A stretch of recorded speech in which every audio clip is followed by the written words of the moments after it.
Tarih sırlarını şiddetli ve sessiz bir kararlılıkla korur ve birçok gizemi kilitli kalır.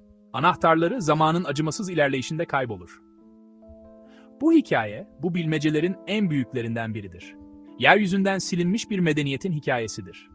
Halkı nereye gitti, neden ortadan kayboldular, geride sadece varlıklarının en hafif fısıltılarını bırakarak? Bu sorular merakımızın ta kendisini zorluyor. Bir an için, binlerce yıl önce gelişen bir şehir düşünün. Hayatla, hayallerle, amaçla dolu hareketli bir yer. Bugün, izleri o kadar silik ki neredeyse görünmezler. Onlara ne oldu? Bu yolculukta, bu derin gizemi keşfetmek için basit ve anlaşılır bir dil kullanacağız. Zamanın katmanlarını tek tek soyacağız. Geçmiş uçsuz bucaksız bir okyanustur ve biz sadece yüzeyindeki kaşifleriz. Çünkü onların neden yok olduğunu anlayarak kendimiz ve kendi medeniyetimizin geleceği hakkında hayati bir şeyler öğrenebiliriz. İlk ipuçları dramatik bir keşifle değil, bilimsel araştırmanın sessiz sabrıyla ortaya çıktı. Dağınık, uzak yerlerde bilim insanları taşlar bulmaya başladılar. Bunlar rastgele kayalar değildi. Belirgin bir amaçla şekillendirilmiş, düzenlenmiş taşlardı. Üzerlerinde hiçbir yazı yoktu. Hiçbir yazılı dil araştırmacılara rehberlik etmiyordu. Duvarların temelleri ortaya çıktı. Binaların ana hatları belirdi. Bu düzenli yerleşim şaşırtıcıydı. Tasarlanmış, yürütülmüş, planlı bir yerleşim, bir şehrin planıydı. Bu, karmaşık bir toplumun ilk somut kanıtıydı. Kazılar derinleştikçe daha ayrıntılı bir resim şekilleniyordu. Kanıtlar, ilkel avcı toplayıcı değillerdi. Onlar gelişmiş çiftçilerdi. Aletler, sulama kanalları ve tarımda ustalık belirtileri vardı. Evcilleştirilmiş hayvan kalıntıları, ekin yetiştiriciliği kanıtları vardı. Evler tanımlanmış yollar boyunca düzenlenmişti. Bunlara sokaklar denebilirdi. Bu geçici bir kamp değildi, kalıcı, gelişen bir topluluktu.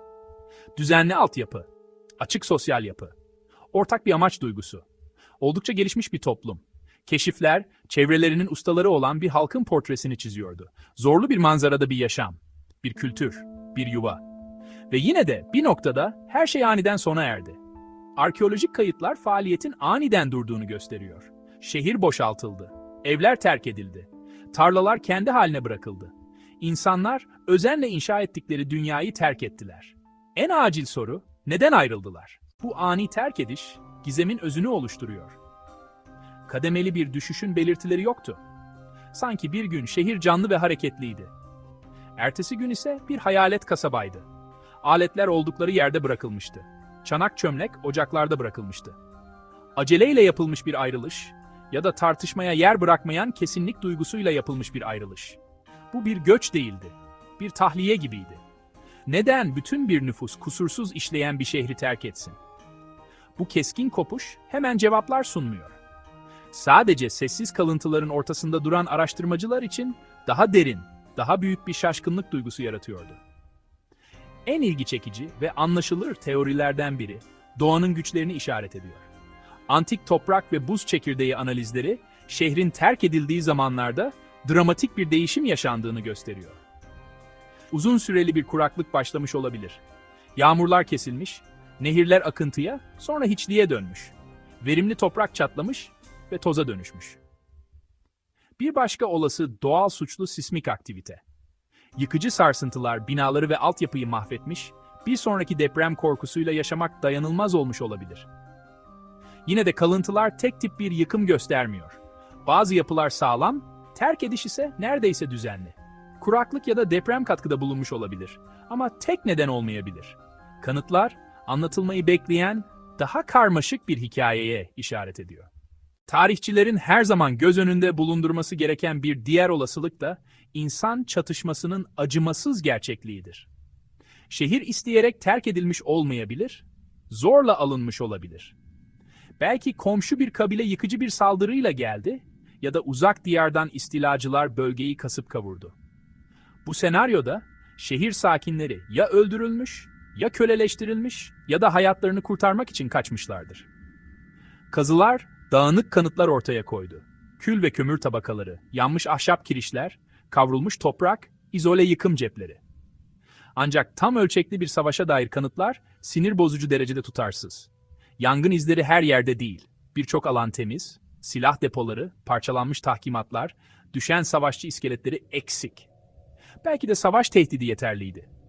Liderler yaklaşan, yenilemeyecekleri bir orduyu görüp kitlesel bir göçü organize ettiler. Planlı, düzenli bir geri çekilme. Bu durumda şehir fethedilmedi. Bir düşmana teslim olmaktan kaçınmak için vahşi doğaya teslim edildi. Bu savaş kanıtı eksikliği bir soruyu doğurur. Düşman kimdi ve insanlar onlardan kaçmak için nereye gitti? 5. Bölüm Veba Fısıltıları.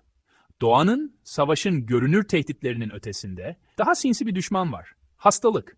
Nüfusun bağışıklığının olmadığı yeni, oldukça bulaşıcı bir patojen, yoğun nüfuslu sokaklarda hızla yayılmış olabilirdi.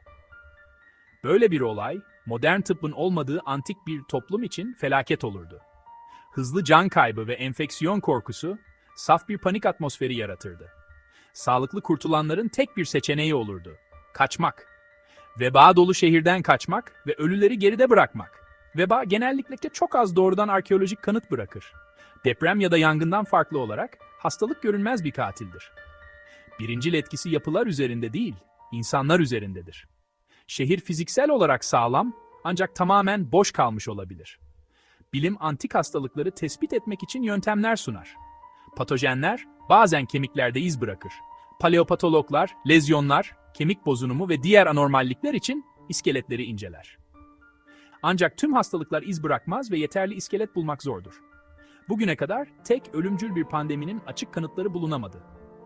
Bu eksiklik teoriyi sınırlar. Yine de insanlık tarihi, hastalık tarihiyle iç içedir. Kara ölüm, Kolomb sonrası salgınlar. Benzer bir olay şehrin hızlı boşalmasını açıklar. İnsanlar toprağın lanetli ya da zehirli olduğuna inanmış olabilir. Kaçmak pratikten öte manevi bir zorunluluktu. Biliyorsunuz, bu tüyler ürpertici bir olasılık. Belki de tek dramatik bir neden aramak bir hatadır. Şehrin tek bir düşmana yenilmediği, aksine birçok faktörün birleşimiyle yıkıldığı çok muhtemeldir. En gerçekçi senaryo, aynı anda birkaç krizin birleşerek üstesinden gelinemez bir durum yarattığı, mükemmel bir fırtına olabilir. Bir toplum tek bir darbeye dayanabilir. Ancak art arda gelen felaketler onun temellerini sarsabilir. Azalan yağışlar ve kötü hasatlar, yetersiz beslenen insanlar, boş ambarlar, liderliğin düzeni sağlamakta zorlanışı, uçurumun kenarında bir toplum. Aynı kuraklıktan muzdarip komşu bir grup, zayıflamış şehri kolay hedef görür. Şehri fethetmek için değil, yiyecekleri çalmak için gece baskınları düzenler. Çatışma, kaynakları ve insan gücünü daha da tüketir. Sonra tüccarlar ya da göç eden hayvanlar tarafından taşınan yeni bir hastalık, yetersiz beslenen ve stresli nüfus arasında yayılır. İnsanlar şimdi aynı anda kıtlık, savaş ve veba ile karşı karşıyadır. Her sorun diğerlerini şiddetlendirerek, kaçışı olmayan bir aşağı doğru sarmal yaratır. Bu çok nedenli teori, toplumsal çöküşün karmaşık gerçekliğini yansıttığı için etkilidir. Tarih, medeniyetlerin nadiren tek bir olay yüzünden çöktüğünü, çoğunlukla bağlı baskıların ağırlığı altında parçalandığını gösterir. Uzun kuraklık hastalığa karşı savunmasız bırakır. Gıda kıtlığı, iç çatışmalara ya da dış saldırılara açık hale getirir. Bu başarısızlıklar zinciri, çevresel stres, izole şiddet cepleri ve nihai terk edişi birlikte açıklar. Dünya sona eriyor gibi gelmiş olmalı. Ayrılma kararı, kesin ölüm ile başka yerde yaşama şansı arasındaydı. Az eşya toplayıp atalarının hayaletlerine bırakarak uzaklaştılar. En trajik, en insani tablo. Kanıtların başka, daha incelikli bir yorumu daha var. Kayıp bir uygarlık fikrine meydan okuyan bir yorum. Bazı araştırmacılar, bu insanların asla gerçekten yok olmadığını, aksine derin bir kültürel dönüşüm geçirdiklerini öne sürüyor. Bu görüşe göre terk ediş bir son değil, bir geçişti. Çevresel, sosyal, politik baskılarla, kentsel yaşamı daha merkezi olmayan, belki göçebe ya da köy tabanlı bir varoluş lehine bilinçli olarak terk ettiler. Arkeologlar büyük kalıcı yapıları bulmada iyidir. Ancak manzarada hafif iz bırakan hareketli, küçük nüfusları izlemek zordur. İnsanlar kırsala dağılmış, küçük klanlara ya da aile gruplarına ayrılmış. Yeni gelenekler, yeni sosyal yapılar, belki yeni bir dil ya da kimlik benimsemiş olabilirler. Torunları bugün aynı bölgede yaşıyor olabilir. Antik kentsel kökenlerinden habersiz. Soru artık nereye gittiler değil, ne oldular? Şehrin sonu, insanların sonu değildi. Belirli bir politik ve sosyal deneyin sonuydu. Tarihte, krizlere yanıt olarak kentselden kırsala dönüşen pek çok örnek var. Bu başarısızlık değil, hayatta kalma stratejisidir. Eğer bu doğruysa, kanıt gömülü kalıntılarda değil, kültürel DNA'da. Arkeolojiden etnografiye, dil bilime kaymalı, folklor, gelenek ve lehçelerde eski kültürün soluk yankılarını aramalıyız. Bu gizemi anlamamız, arkeolojinin kendi sınırlamalarıyla şekilleniyor. Anlattığımız hikaye bulabildiklerimize dayanıyor ve onlar bir zamanlar var olanların küçük bir parçası. Dünya, geçmişi mükemmel korumuyor. Ahşap çürüyor, kumaş ve papirüs yok oluyor. Bu organik kayıplar, günlük yaşamı ve bilgiyi götürüyor. Rüzgar ve su toprağı aşındırıyor, tarım eserleri karıştırıp yok edebiliyor. Sanki kanıtların yağmurlarla silindiği antik bir suç mahallindeyiz. Politik istikrarsızlık, özel mülkiyet, modern kasabalar altında kalan kalıntılar, kazıyı tehlikeli, etik dışı ya da imkansız kılıyor. Bulduğumuz kanıtların yorumlanması zorluklarla dolu. Arkeoloji kesin bir bilim değildir. Aynı çanak çömlek ve aynı temel uzmanları bambaşka sonuçlara götürebilir. Barışçıl ticaret mi, savaş ganimeti mi? Araştırmacının ön yargıları, inançları ve kişisel deneyimleri analizleri etkileyebilir. Geçmişin anlatısı sadece yeni keşiflerle değil, eskiyi yeniden düşünmekle de sürekli yeniden yazılır. Eksik ve muhtemelen yanıltıcı bir tabloyla karşı karşıyayız. Hayatta kalan ipuçları istisna olabilir. Kazılan küçük alan yakılmış bir kesimken, geniş çoğunluk barışçıl terk edilmiş olabilir. Gördüğümüz kısmın bütünün temsilcisi olduğunu varsayamayız. Bu belirsizlik, hikayenin önemli bir parçası. Tarihin en büyük sırrı, belki de bunu asla kesin olarak bilemeyeceğimiz gerçeğidir. Olasılıklarla dolu bir labirentte yolculuk ettik. Doğanın öfkesi düşündük. Savaşın vahşeti düşündük. Hastalığın sessiz dehşetini düşündük. Felaketlerin mükemmel bir fırtına teorisini düşündük. Kasıtlı bir kültürel dönüşüm fikrini düşündük. Her yol makul bir açıklama sunuyor, ancak hiçbiri kesin bir cevap vermiyor. Kanıtlar çok parçalı, sessizlik çok derin. Bu kayıp medeniyetin hikayesi, çok fazla eksik parçası olan bir mozaik olmaya devam ediyor.